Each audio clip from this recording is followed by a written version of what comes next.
It looks like Jackie jumped in and did finally get us a quorum. Did I?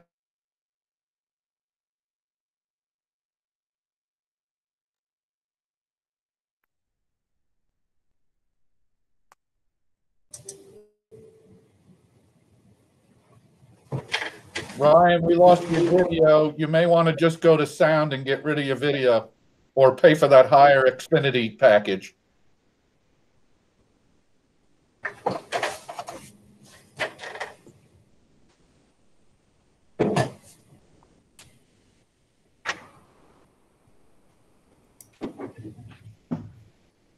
I think he has to give the internet some of that Red Bull. All right, you're I back. had to get a little cranky right as it called it to order. I think I'm back. Has everyone had the opportunity to look at the minutes from July? I believe so. I know we have a lot of discussion going on with the procurement services and everything that happened in July. I'd like to save that to the end for good of the order for this particular meeting today. As far as the factual representation of the minutes as they happen, are there any comments, or could we make a motion to approve the minutes as they stand? I make a motion to approve the meeting minutes as they stand. Thank you, Jack. Is there a second? Second. Scott, appreciate it. All in favor?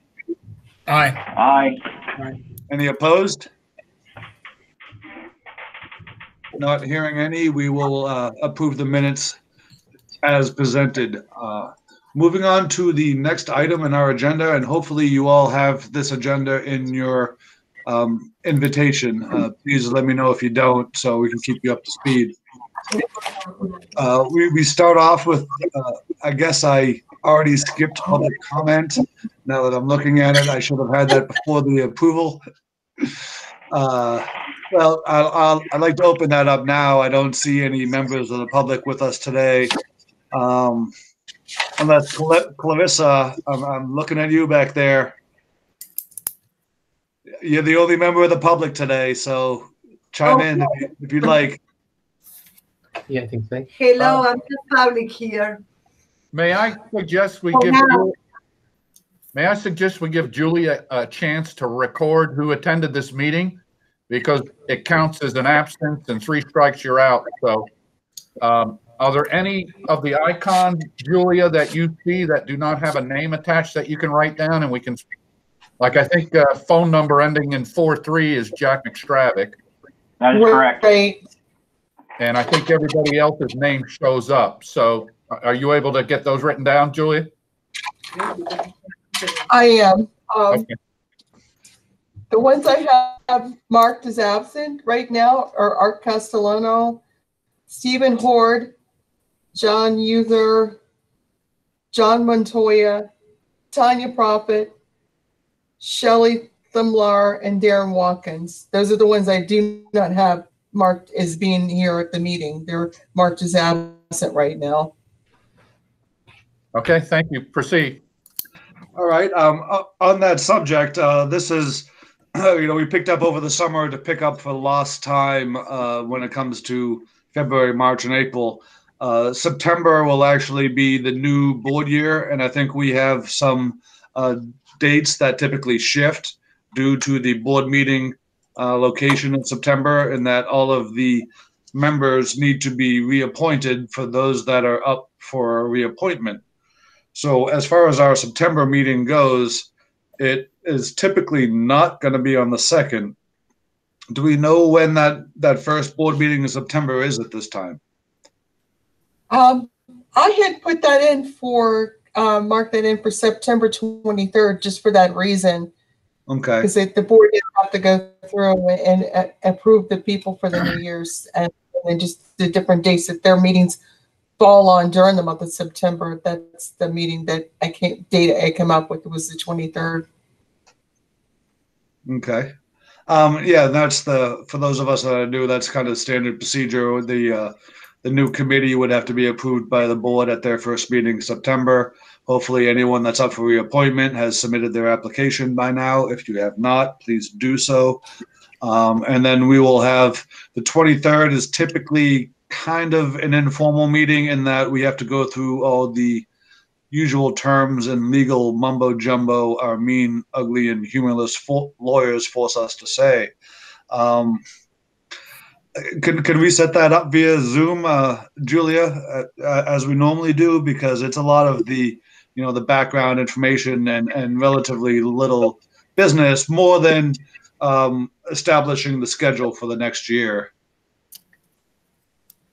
Yeah, that's no problem to set that up as a virtual meeting either. So we will be. I'm going to jump in here. I'm not absolutely certain, because one of the reasons we're able to meet virtually is the governor's emergency order, which allows certainly the board to meet publicly, but it only goes until August 31st. What I don't know is whether that applies to advisory committees as well. So let me check with the board attorney and get back to you, Ryan and Julia, and we can straighten it out. Oh, thank you, Kathleen. Yeah, Yeah. that would be great. Yeah, that'd be very helpful. Yeah, I know district staff is generally recommended to stay home, and if you can do so safely, then it doesn't need to be in the office. So it seems to make sense, but Yep. of course we need to check with the powers that be in that regard. Yep. Okay. So with that, I'd like to throw out to everyone that if you'd like to see us tackle something next year, next month's meeting will be the time to throw that on the agenda. Certainly bring up your opinions at any point in time, but we're going to have a little bit of a brainstorming session and towards the end of that meeting to set up next year. So moving on from a relatively long public comment, board member update. Miss Morgan, welcome aboard, and pleasure to have you back. It's been a little while. It has, and it's great to be back. Thank you. So I just have two things today. I thought I would tell you that with respect to students signing up for reopening of school, 41% of our student population has signed up for face-to-face. That means they will be doing it virtually with synchronous instruction. 39% is doing, no, I'm sorry. Got that wrong. Face-to-face is face-to-face. I'm reading my notes backwards. Okay, Lee Home Connect is 39%. So those are the ones who will be at home learning virtually and synchronously. And 19% have signed up for virtual, 1% for homeschool. That 77,000 students have signed up. There are about 8,000 who have not signed up. The district is reaching out to, or schools are reaching out to those students. Those students who are not, who do not select an option will be assigned to face-to-face. Negotiations are still in process for management and the union with respect to contract amendments as a result of the COVID situation and changes to working conditions that will be necessary. But I suspect they will be finished with that this week because staff needs to start working on which teachers will be in schools doing face-to-face, which ones will be home or in the classroom doing Lee Home Connect, and which ones will be doing virtual. So that's the information I have on restarting schools, and it will be August 31st at this point, although I understand that the FEA has filed some sort of stay in state court to hold up the start date until their lawsuit is able to proceed. And that's literally all I know about that. I do have something for your work project list next year. And Scott, you can weigh in if you want on this. So at our board meeting on the 25th, there was a lot of conversation about the Cypress Lake High School roofing renovation and what happened in terms of the estimates and the fact that after the contract was let, the contractor went in and saw that there were significant conditions that needed to be taken care of, such as second underlying roof deterioration. And so the board had to approve a significant increase in the cost of doing the roofing. One of the questions, comments that was made is, can we get estimates by doing probes of the roofs? And Scott said that, yes, we could do that, but the problem is that right now, those who provide estimates are not permitted to participate in the bid process. So that becomes a problem. Nobody wants to be an estimator if they can't participate in the bid. So did I do that okay, Scott? 95%. Okay. And actually, Kirshen has just finished up, and that's, Ryan, that's what I was asking Julia if you wanted me to talk about today. We've been participating. We got responses from 15 other similar sized districts. She created this beautiful question and pie chart and colors and percentages, and what this relates to for everyone. Right now, we can't engage in our continuing contract, architects, roof consultants, engineers, civil engineers, and ask them to do a study. So it doesn't necessarily mean we do the job, but to do a study and then have them actually participate in the RFQ should the big job come out, we decide to move forward. And one of the things that happened at Cypress is we did a total project cost estimate, and that's just what it was. We had a roofing estimate to do a re-roof of the school. And once we got engaged with our designers, we did some destructive testing, and we found out that it actually was a double roof. So 2 layers had to be ripped off, and the lightweight concrete on the deck had disintegrated. So those are unforeseen conditions. So I had to go back to the board for about $750,000 for the added costs of removing the second layer and the lightweight. And I tried to explain to the board that these are estimates. It's not like our large capital project where we have a phase 1 and phase 2, and our designers and our CMs, we partner through until it goes out on the street. And then the real number for phase 2, GMP, is your total project cost, like we do at the high school and middle school. So trying to get people to understand how can we do a better job of knowing the skeletons before we get there. And I'm happy to say I got a first blush look today at this document that Debbie Kirchen created from her survey. And almost all of the districts allow the designers and our professionals to engage in studies, and also then to issue that study to all the RFQ participants, and that person who created the study can also participate. See, originally I thought they might have an unfair advantage, prior knowledge, and it depends on how deep we go. If we were to go do a whole campus master plan and you had all the inside information as a designer or mechanical guy, yeah, that might give you a bit of an advantage in the RFQ. But for these generic studies and things of that nature, we don't feel it should exclude you.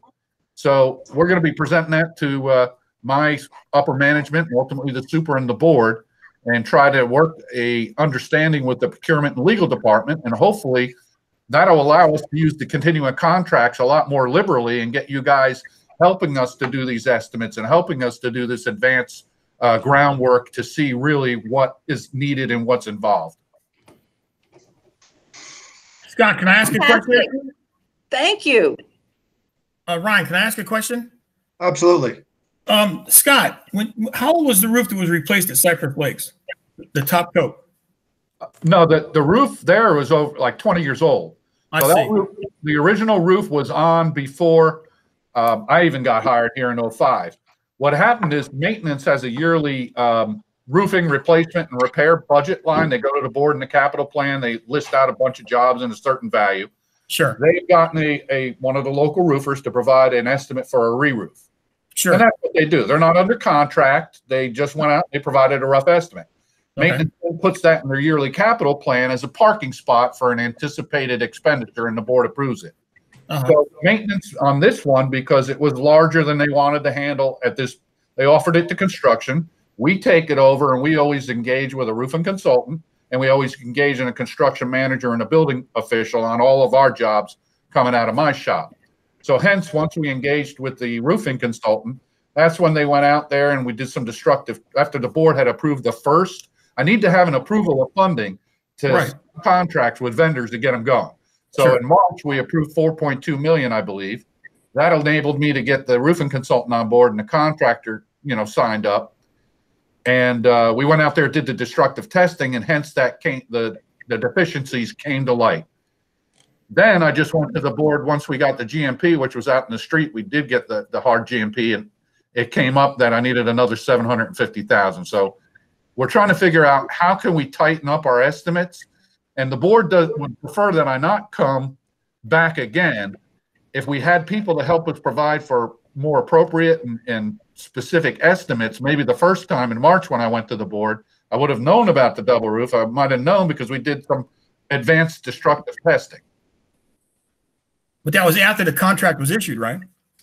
Correct. This particular one, I had to get them signed up. Now, I can use my continuing contract architects and roof consultants, let's say, in a roof issue. I can just hire them for $1,500, $2,000 to go out there, knowing we got a job coming in the future, to go down, Sure. do some investigative work, provide some comparison estimates for our budget. And that could be part of the information that I put when I do go to the board for a total project cost approval. Well, if just an opinion, if you went in and did a 10 by 10 test on any roof that's up for, replacement, and had a roofing contractor paid to come in and rip off 10 feet of roofing and have an engineer to certify your lightweight, as well as if there's any additional roofing in place, wouldn't that be getting you farther ahead of the game than wait until the last minute and find out you have existing conditions that cost almost $1 million? You're exactly correct, and that's the point Miss Morgan is getting at, and that's why I've worked with Debbie to find out, to try and sway legal and procurement's opinion of using our consultants and our construction managers on continuing contract, but still allowing them to participate in the big RFQ, the big piece of the pie. Sure. Yeah, I've got it. Okay, thank you. Yeah, I guess the concern is that if one roofer goes out there and does that, then he can no longer bid on the actual project. He's been excluded, and now he doesn't want to do it because he wants the actual project, not the little 10 by 10 area. And that goes for architects, and I get it. Why would you want to do something for a couple grand and walk away for something that might get you 150,000?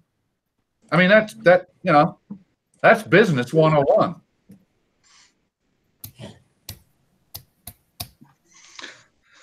All right.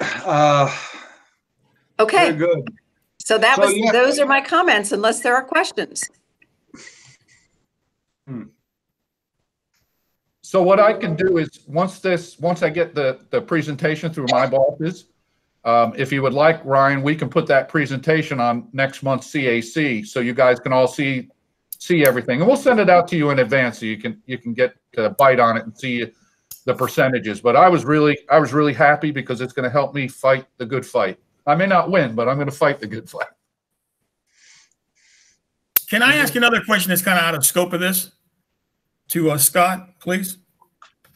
Sure. Scott, that chill water repair up there at Riverdale High School, when are those guys going to be finished? At Riverdale High School? Yeah, the chill water addition to the auditorium. When are they supposed to be finished with that? They're done. We're substantially complete. All we did was connect the auditorium air handling unit into the chiller system. Oh, okay. So they're still there, right? Well, they're doing punch lists, but we're substantially complete and they got everything done. Will they be off property by the 31st of this month? Absolutely. Okay, I'm just asking, just curious. I got a kid that goes there. I'm kind of concerned. No, we had the choice to put the push on them last week. Right. Have them work Saturdays and Sundays on their own dime. And, I already had foreknowledge. They did get substantially complete. It's working.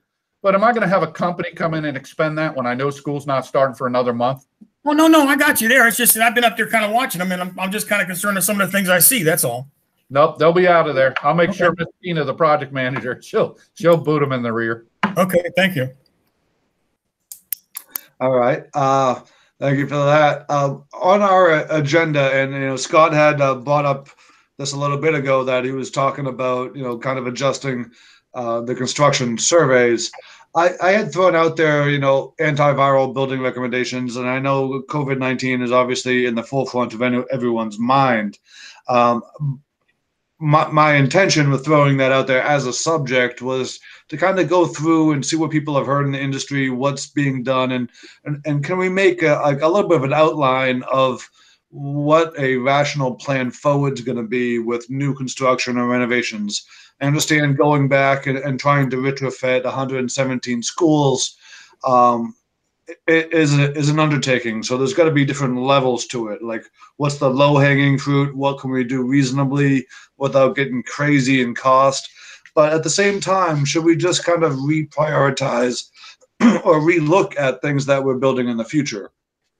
So if there's like a little bit of an outline in this regard, because it's a little bit new to everybody, and I see Scott leaning back like, oh boy, what are we doing? You know, and then go ahead, Scott. I've actually two different subjects here. Julia can pop up and present. We have a flyer that we sent out to all of our professionals in regards to how we're handling construction on our school site. And that would be the first part. We're requiring temperatures, questionnaires, everything that we're doing on the high school project at a slightly smaller scale, but at all of our projects. So that's how we're going to protect our school staff and children from any construction and the possible exposure coming into the campus. So, Julia, can you pop that up so everybody can see it? And I'm sure this committee is well behind the curve on that. It's, you know, just kind of thinking another set of minds to throw out ideas is really kind of my intention. And then just another thing too, just so you guys are aware, when we're on these job sites, they mandate that we stay to certain areas. You don't have free roam in the school. In other words, they have rooms that they have that are germ free, and you're not allowed to go into them. Okay, so this is a memo that I put out to all the construction managers, and I'll have to check with Julie if it went to our design professionals as well. And basically, I got permission from Suffolk to bootleg their corporate, and I trimmed it up and made it a little bit less legal. And it's the basic of the job of what we expect every construction manager to do with his subcontracts on every active school. So you can see it's temperature checks, questionnaires, if you know, asking each employee. And if they refuse the questionnaire, they refuse the temperature check, they send away and they don't go to work that day. If we have a hot person, we follow the normal CDC quarantine periods and protocols. We've already told these CMs that they're going to have to bring people in to sanitize and/or fog the area of work if if it's inside a school specifically. And we also have a number in there who is, and I'll get her name wrong. I want to say Beth Wifts. She is the district staff person who is working with the Lee County Health Department, and she's been a great help with my staff and my people when we've had questions about, okay, here's what happened, how long do we got to wait, who has to do what. So they all have that ability, and we've told them about providing hand washing stations and sanitization stations. We told them they've got to wear masks and they got to wear gloves. And so this is what we've done in advance for my department to ensure that when I do that Cypress Lake roof and I do that Fort Myers roof and some of the other projects, Fort Myers HVAC projects, although we're not going to necessarily be in the school, we're still there on campus. And these are the things, in addition to Jessica Lunkford, that they're going to follow.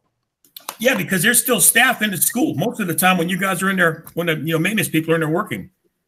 Well, I can't speak to maintenance. This is strictly for I mean maintenance. I mean like new construction add-ons, remodels, stuff like that. Correct. This is, and again, if they have to go inside the school, we're going to tighten this protocol up even more. Oh, okay. So, and on that subject, this applies to campuses that are occupied. Like if it's true new construction, sure, a school up from scratch, that's technically the contractor's property. Correct me if I'm wrong, but doesn't really apply to that situation. It's a recommendation, but.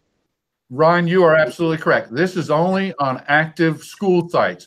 Sure. Now, we recommend this because it's worked phenomenally well at Gateway High School.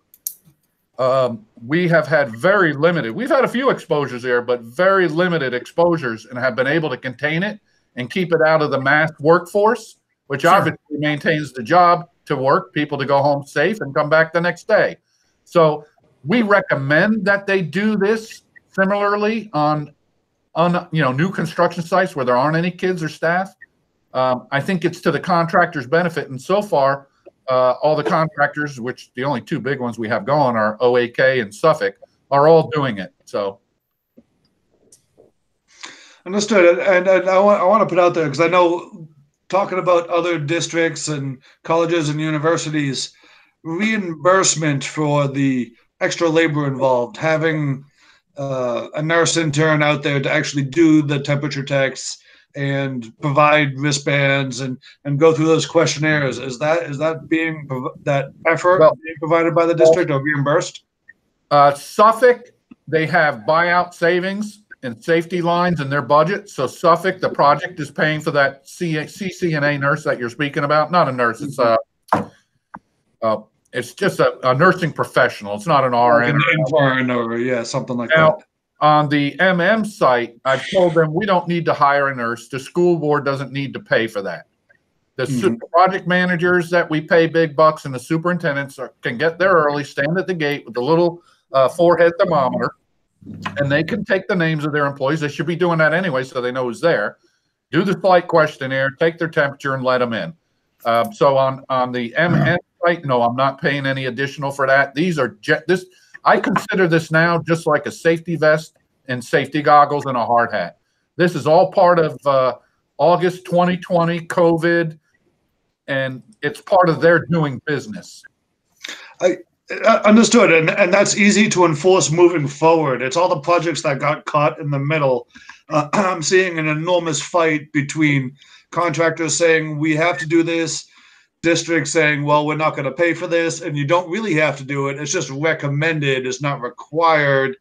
And this has kind of come to a head in the litigation aspect, not in Lee County schools. I just want to, generally speaking, in the area, that if this is kind of forced upon you, now you have, a legitimate, argument for compensation. My argument to that, Ryan, would be it's a right to work state, and we're a private property owner, even though we're public. And if you want to work on our site, you follow these rules, and we follow CDC guidelines and practices. It's that simple. No, that's the way it works. Yeah. Scott, I have to ask a question on something that's been bugging me for a couple of months. On some of the older schools, are we doing an actual air change within the classrooms, or are we only doing a percentage of fresh air return, new air return? Well, there's a lot. I have my own opinion on that, but there's a lot of opinions. Our schools right now are under control, and I know there was talk of bringing 50% fresh air into the school. Right. Might as well take all the windows out.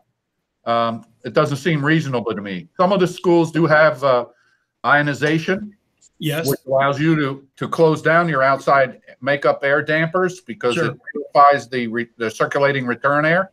Others don't have that system. I don't believe many of the schools have the UV lights in them. I'm not aware of hardly any. There may be a few. But that's so expensive, and it doesn't kill the virus. The reason I ask is because I had gotten word from some other people with Lee County schools that the idea was on live face-to-face education, they were going to stuff the kids in a room. They're going to sit there for the 6.5 hours without moving out of the classroom. That kind of bothers me with stagnated air. If you have one child that does have the virus or is sick, I'm just wondering, has anybody talked to you about that? I have not heard that. I'm not part of the crash team, but I doubt very much they're not going to have, by law, they have to have fresh air makeup for CO2. Right. Now, the question might be, how great do they open the fresh air makeup damper? Do they open it up, like I heard, 50%, so that half of the air coming into the classroom is fresh air and the other is recirculatory? They could do it, but it's going to put a hell of a load on the air conditioning equipment trying to pull that moisture out of the air. Sure. And, the one thing you don't want is a mold-producing concept inside a school in a subtropical area. I agree.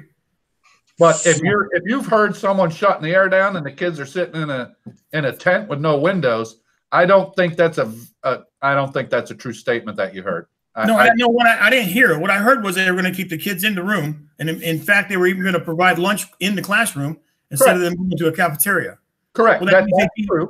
True.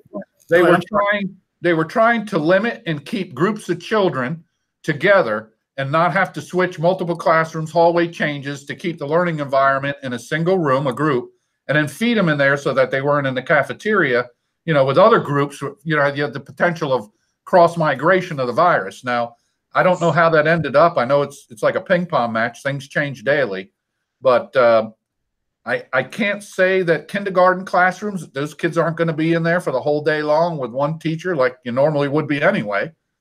High school, those kids have to migrate to different courses. Middle school is kind of like middle school. They stay in that classroom a little bit longer, but they still have the other curricular things they got to do. So there's some movement there, but there's going to be air. There's going to be conditioned air. There's going to be filtration. They may open up outside air dampers to try and mitigate some of it with some fresh air. But no, there will not be a classroom that does not have air coming into it that they're trapped in. And that's one of those subjects where we can't blanket say, hey, they're all the same. I mean, schools built in the 80s were designed for very different airflows than they are now. ASHRAE has progressed. The building codes have progressed. Every new code cycle, it seems more and more outside air is required to bring into the classrooms for health concerns. I mean, this isn't completely a new subject, but it's a balance between outdoor air intake and then energy efficiency. I mean, you can bring it all in and bring it all in, and you're just going to drive your electric bills through the roof. And at a certain point, things like energy recovery becomes, sensible. And if you're doing that much outside air, you would add energy recovery units. But I don't think we're set up that way right now. But and within the same school, obviously, locker rooms are going to have vastly different requirements than the front offices. Sure. So it's really kind of a wide target, and we want to push on it and be better in all counts. But I don't think we can paint it very widely with a brush stroke. Paint it broadly, I mean to say. I got it. I think it might help go to YouTube, and I mean it seriously. The school board has hundreds of videos, and on this topic alone, their pandemic task force has been meeting literally a few times every week for the last couple months. I mean, they've got this thing nailed down to where they have the ability in a school to have kids go upstairs up one staircase, and they can only go down to the lower levels, down another staircase, pathways to mitigate the contact and potential travel contact.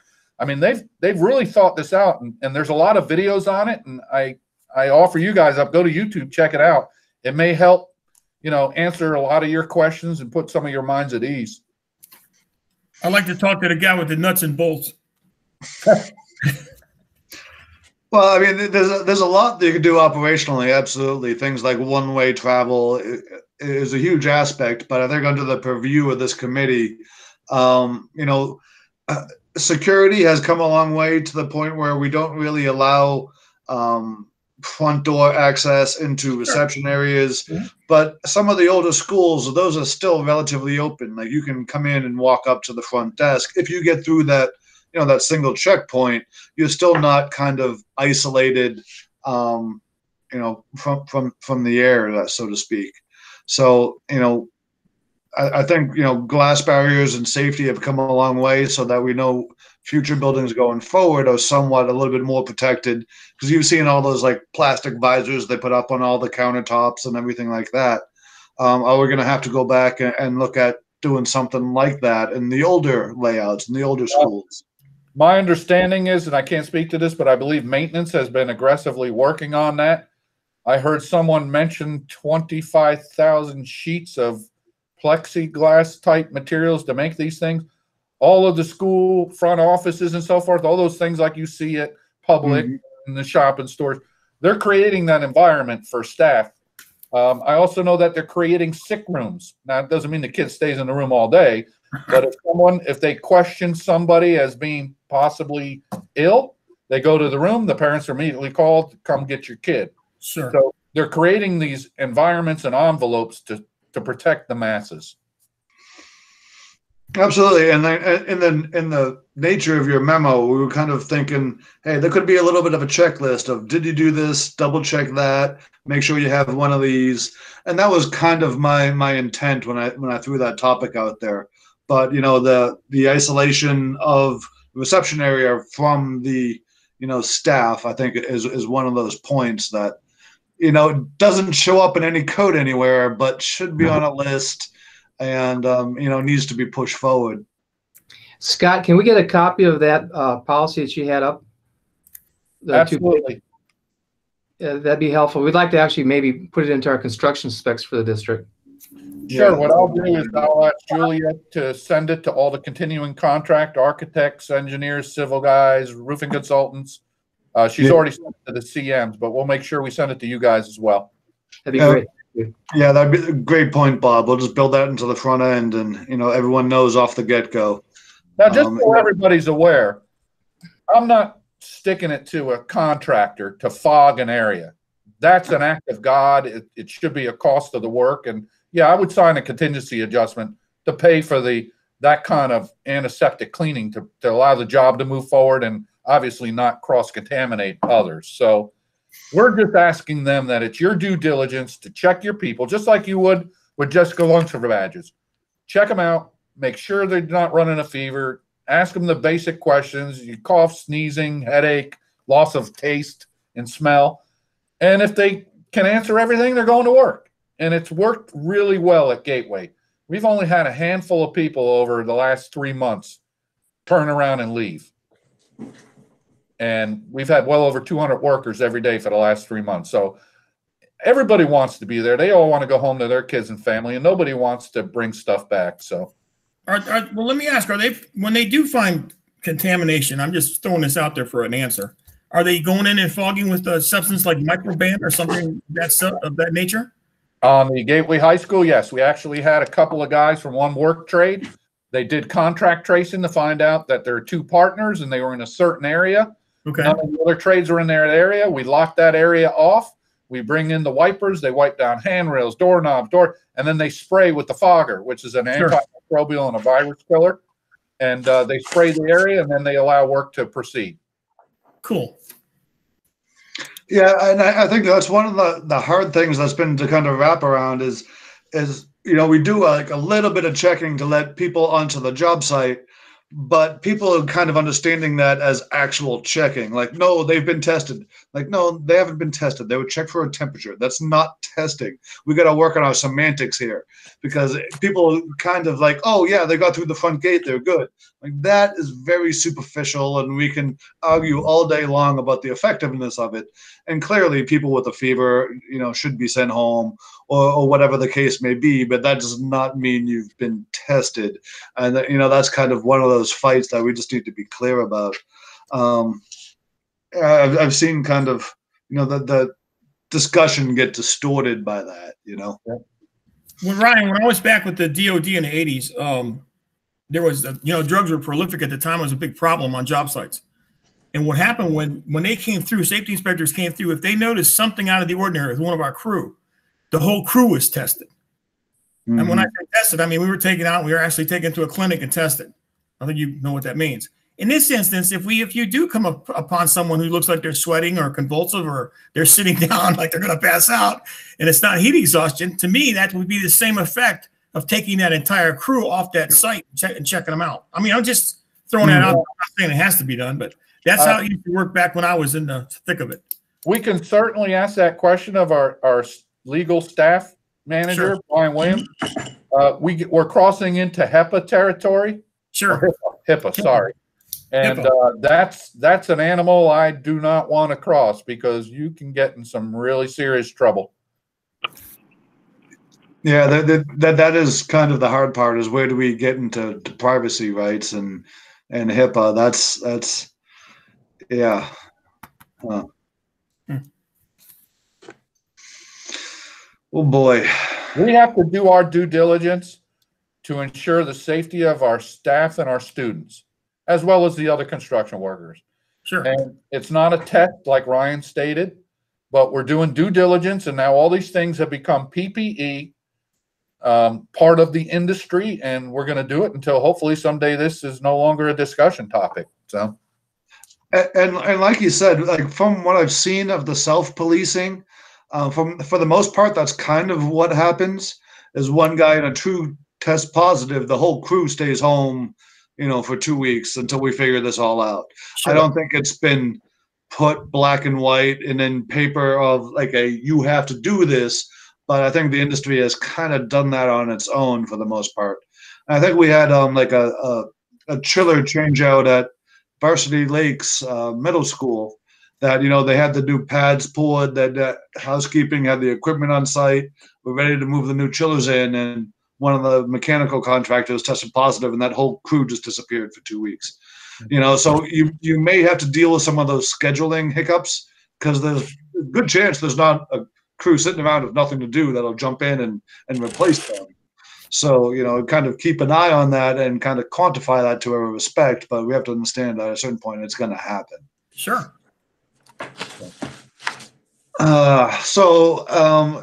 It's kind of an interesting discussion point, and, I think it was a little bit kind of to be done, but what's the district stance on the ionization itself? Like, ionization won't do anything with the viruses, but it could essentially reduce outdoor air requirements. Is that what the ionization allows you to do? Is reduce your fresh air makeup.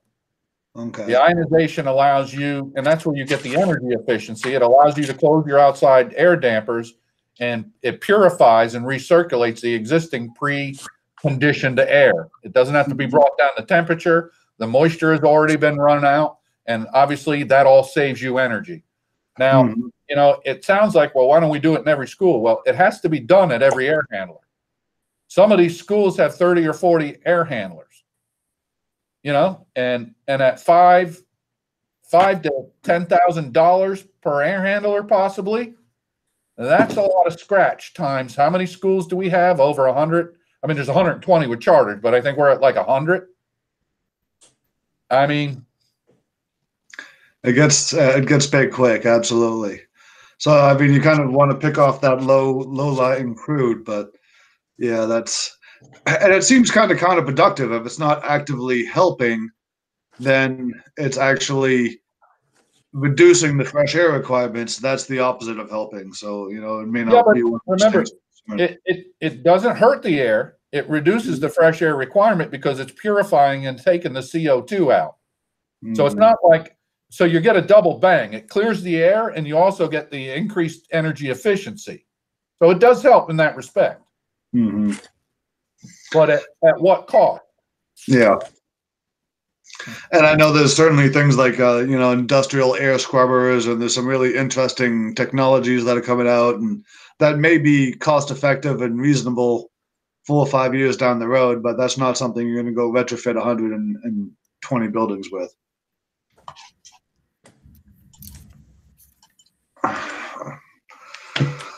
All right. Is there any other subjects that we haven't touched on? James has been kind of quiet. I got a follow-up question on this whole topic. If we're going to keep the kids in the classrooms, are we still maintaining the same classroom occupancy, or are we reducing the amount of kids that are going into each classroom? Well, and spreading them out. I haven't been part of the crew, but I think board member Morgan mentioned 41% are coming face-to-face. So it sounds to me like 50% of the population, which might translate into 50% of the students assigned to a teacher in a classroom, might be expected. And again, I haven't sit in on these, so I'm not sure. But if the average classroom was 20 and only half have signed up for face-to-face, I'm going to guess each teacher is probably going to have 10 kids, maybe 10, 12 kids. So hopefully in our rooms, which typically are anywhere from 650 to at a high school, 850 square feet per classroom, it allows them to spread out. And the last I heard, they were taking all those excess chairs and tables and they were going to stack them out of the way so that they could provide that separation. And I do see that. The question is, like, what about next semester? That number is going to go up. People are going to want to start getting back to the normal. But I think to answer Bob's question, anything about the student station area is going to have to come from the state. That's not something that we can change here locally, even if we wanted to. That's all DOE driven, and we're going to have to work with the legislature on that subject, and they've been so cooperative over the years. Wildly optimistic. But yeah, I like the idea of building twice as many schools. That sounds like a great thought to me personally for, you know, selfish reasons. But, you know, it's one of those things we got to look at. Like, I had a question with Miss Morgan. You had a comment that 39% were virtual and 19 were Lead Home Connect. What exactly is the difference there? You're muted. Sorry, you're on mute. Yeah, Lee Home Connect is synchronous instruction. So essentially, the child starts the school day at home the same way they'd started in school, and they would proceed through the day either with that teacher or they would change teachers according to that schedule. That's synchronous instruction. Virtual, Lee Virtual is asynchronous. It is It's like homeschooling. Hmm? It's like homeschooling. You take the whole thing at home on the computer. Well, it is. It's on the computer, but it's self-directed so that you're on your own schedule. Sure. Okay. Brian, my daughter's enrolled in FSW. She's enrolled in Florida Virtual, and she's also enrolled in Riverdale at the same time. She has a 4.8 grade point average. Wow. So we're pretty familiar with how, you know, the homeschooling and taking care of stuff at the house because I used to travel a lot and she would be on the road with me. So the idea is the way they have it set up is perfect. The problem is it's very hard to get kids that aren't used to learning on a computer to learn on a computer.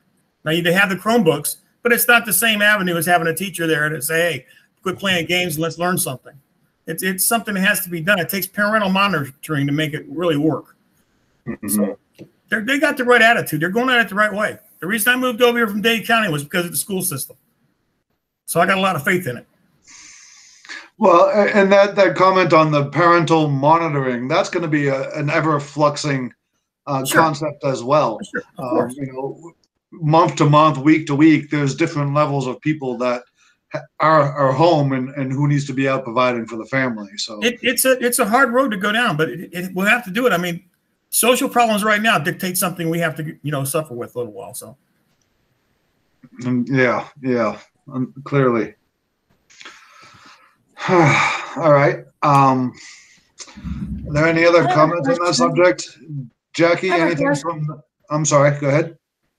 The people that have not provided a feedback, whether they're going to do, what do you call it, online or face-to-face, are they going to be automatically, or do they have to do something else? Are they going to be automatically enrolled face-to-face? They'll automatically be enrolled in face-to-face. I don't know where I had the paper here somewhere. Let me see if my daughter left it. Yeah, I think that's what I heard. Unless you opt out into one of the other systems, you're going to be required to just show up. That's correct. Yeah, if you didn't make the That's good decision. because we forgot to reply, I guess.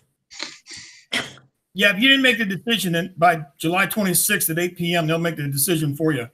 Good. Okay, thanks. Hey, at least somebody's doing it. Well, my kids are old enough; they should be able to be on top of the game, right? You would think. I just don't like my daughter yelling at me. That's all. They're boys.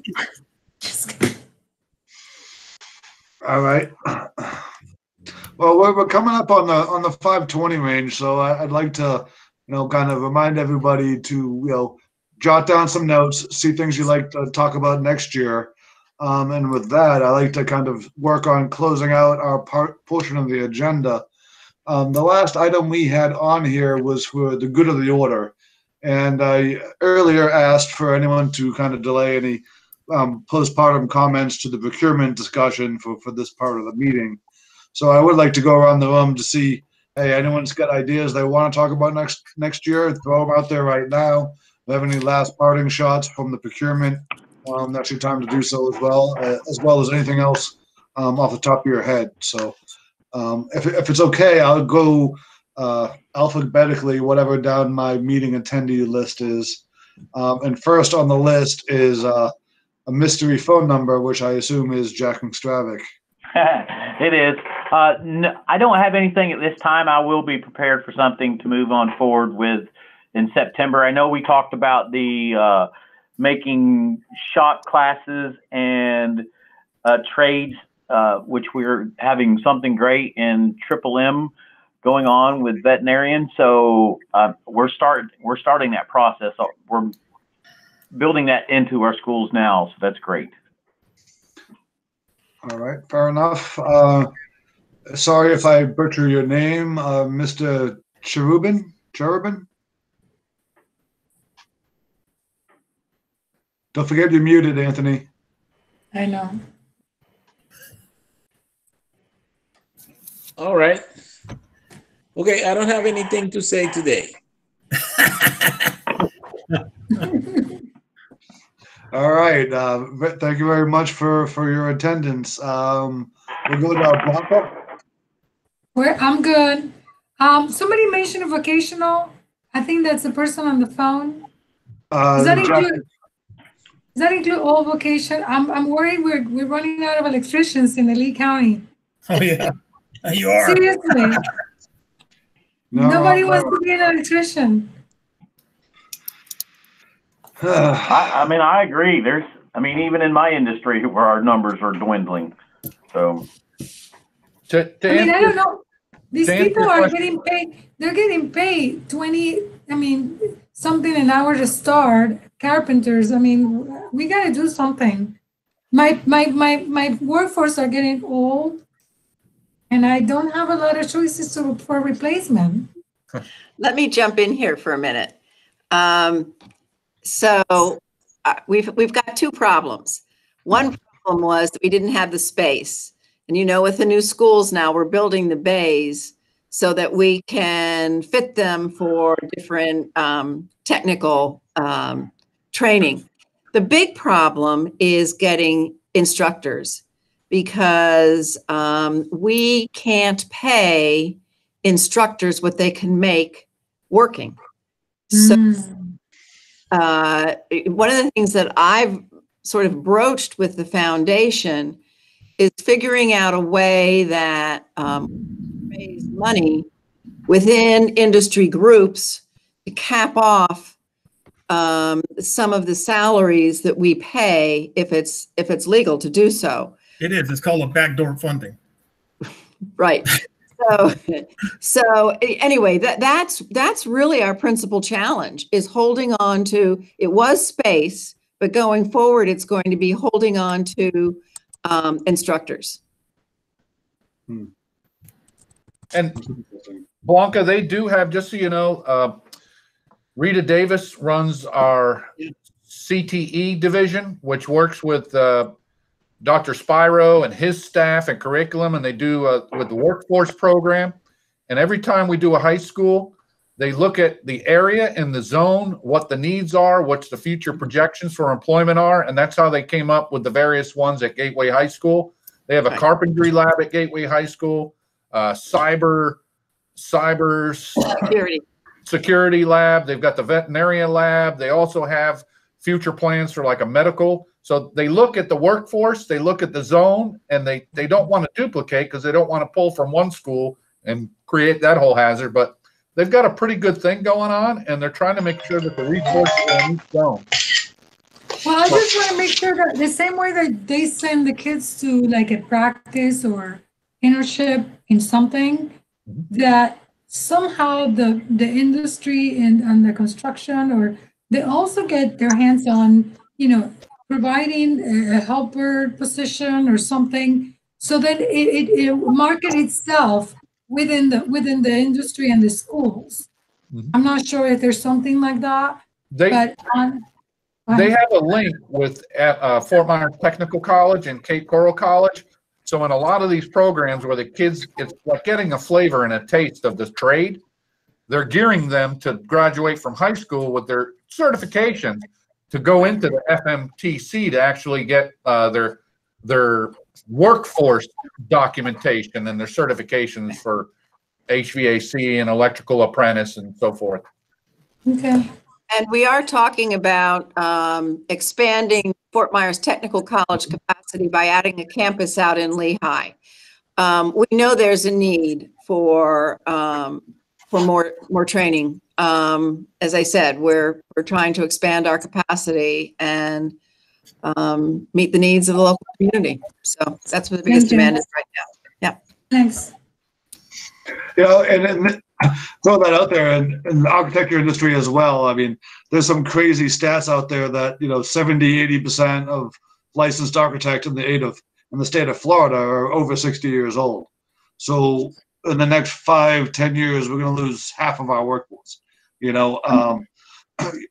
I recommend working with your local organization, working with scholarships, trying to mentor, get out there and do what you can with the kids. I'm giving away $10,000 worth of scholarships tomorrow night to kids going to architecture school. It's going to be an online event instead of an in-person thing. That's usually a lot more fun, but just get involved in your trade organization and reach out to the schools where you can. I mean, no one's going to be able to wave a wand and fix it, but everyone's going to pick a little piece of themselves and try to do the best you can with it. All right. All right, Bob. I know you're dying to throw something at us. Well, first of all, I'm working on a list, as you asked, for hot topics for next year, assuming I'm re-upped. Also, I do have some issues with the procurement policies as they were presented to the board in the workshop a couple of weeks ago. I think there's some flaws. I don't want to get into it right now, but I think it's something that needs to be talked about. Understand, and I know a lot of the comments, some were addressed and some were not, and understanding how that's proceeding and moving forward is certainly something to put on the agenda. Ms. Morgan, you're on the list. Do we have you covered, or any last minute comments? You're muted.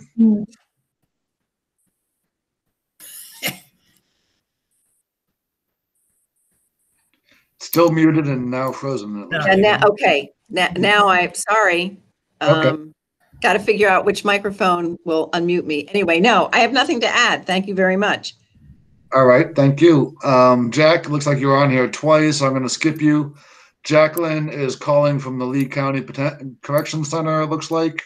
So, what? Jackie. Oh, does it look weird? It's the sun. I can't move it. It's the orange jumpsuit. I'm sorry.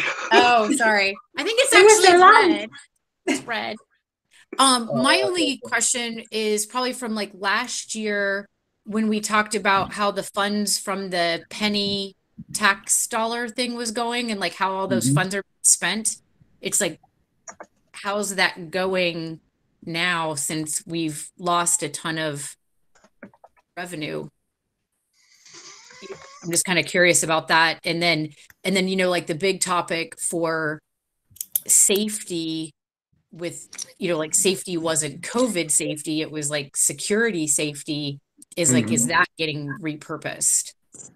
So true. We shifted very quickly from Stoneman Douglas to COVID, and they're not necessarily the compatible fixes.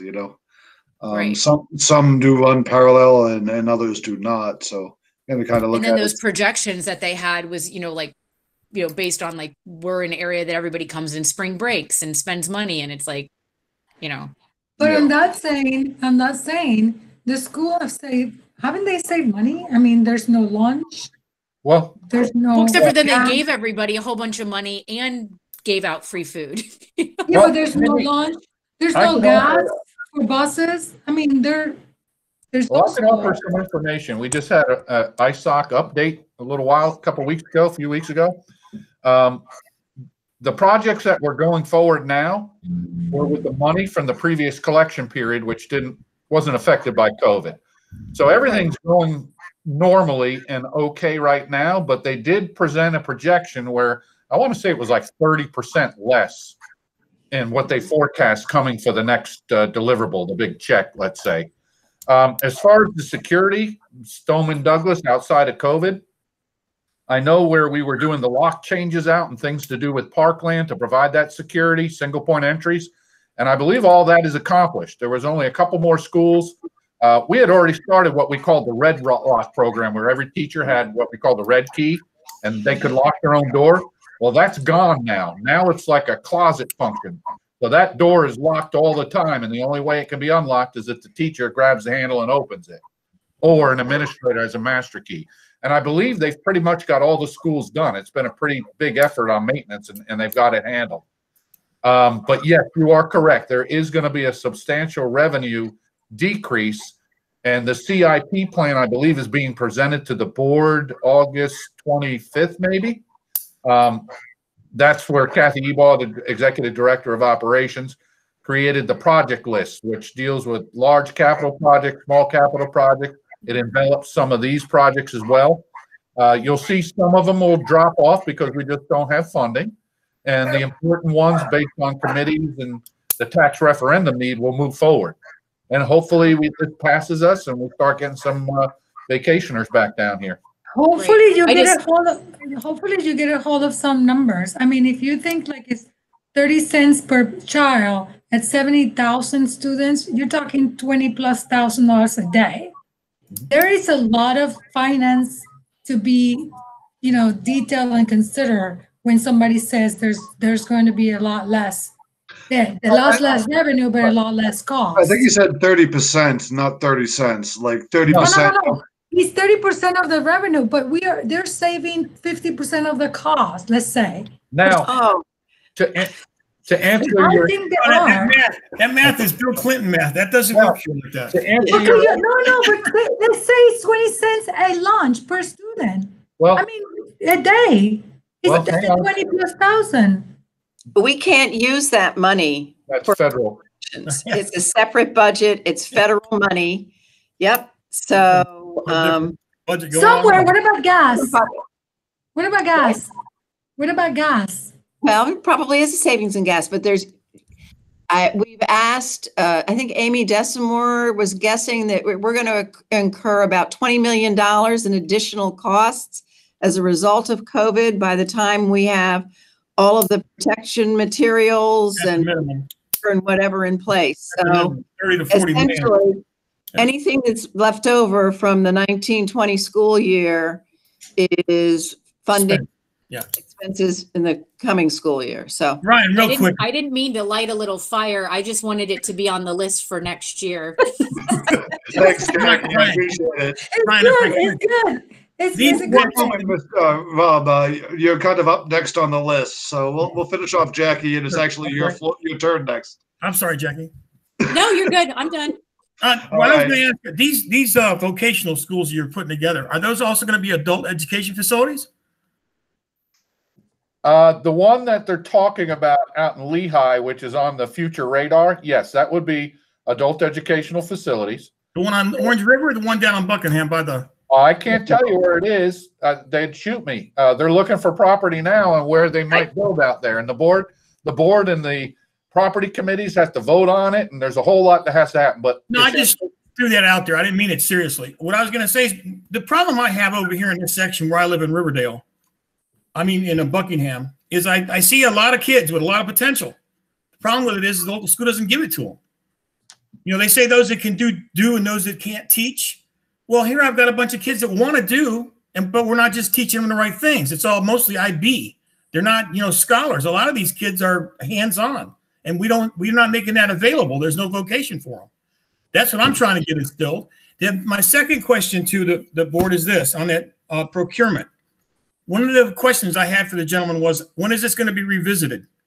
I think it should be revisited in 12 months from the day they put it into effect, not 2 years. That's my own personal opinion because I see a lot of things that need to be tweaked on it. And as it comes into play, so we can get more community small businesses, give them the appetite to actually apply for some of these contracts. It should be revisited in a year to make sure that we're throwing that out there to them. But that's just my opinion. I mean, honestly, we've taken pretty close to a year talking about it this time. It's 6 to 8 months. It would be essentially perpetual. And I agree. I don't think we should be waiting, 6 to 8 years, maybe like we did last time. But I don't think it should be perpetual either.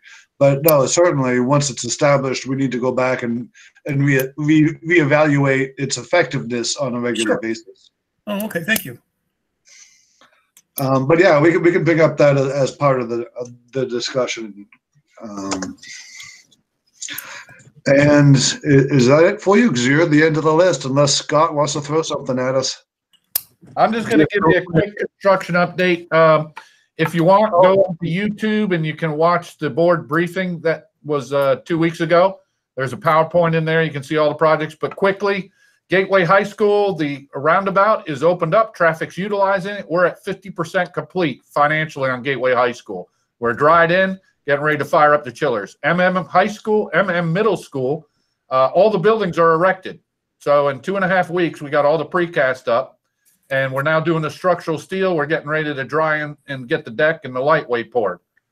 So that one's going great guns. All of our kitchen summer projects are complete. We're finishing the last freezer cooler startup at Gulf PLC tomorrow. All of the traffic improvements, and this was at River Hall. It was at Three Oaks Elementary. It was at Diplomat Middle and Elementary, and also Tree Line Elementary. Those are all been modified and changed and are open for the start of school. They were done 1st of August. So we're wrapping up with the last sign and a little striping in those areas. All of the canopies to existing portables throughout the districts. There's been portables that didn't have weather protection. This was our second phase, and all of those canopies were completed on time and are also done. We're in the final throes of Ida Baker Phase 3 Central Energy Plant, tying in the Gulf PLC and middle school. That substantial completion will be September 11th, and that'll complete the Ida Baker Central Energy Plant, which picks up 4 schools in total. And that's the update. All right. Thank you, Scott. And I apologize, Mr. Wolf. Did I jump over you going down the list? No problem. I don't have much to bring up other than glad that my senior got to do some sort of graduation at Cypress Lake. She was summa cum laude, which was pretty amazing. Congratulations. And thank you. And glad that my junior will be going to face-to-face. So looking forward to that. Good luck with that. Yes. So if we don't hear from you again, we'll know why. Yes, that's right. Is he doing dual or just straight high school? He's doing straight, the junior. Got it. All right. Well, We want them to go back to school. Right. get them out of the house. I understand. All right. With that, thank you again all for giving up your time this afternoon. We do appreciate all of the input. And I'm assuming we will be, those of us who are up for renewal will be getting an email sometime soon letting you know whether or not that's actually happening. And I believe the next meeting we said would be September 23rd for those of us who are not up for renewal. So I'm going to lean on you, Julia, a little bit to send kind of a reminder email of, hey, this is what's going on. After the meeting on the 23rd, it looks like the next one will potentially be on the 7th, so it's only 2 weeks after. So, with a little bit of a legal and a schedule meeting on the 23rd, hopefully once the 7th of October rolls around, we'll have a game plan moving forward and looking forward to a busy year next year. With that, is there anything else, or can I see a motion for adjournment? Motion to adjourn. Second. All in favor? Aye. Opposed? I'm not seeing any, and I'm gonna go with that Blanca hand raise as a yes vote, and not asking a question. All right. Thank you so much for your time, and I will see you in September. Everybody stay safe. Bye now.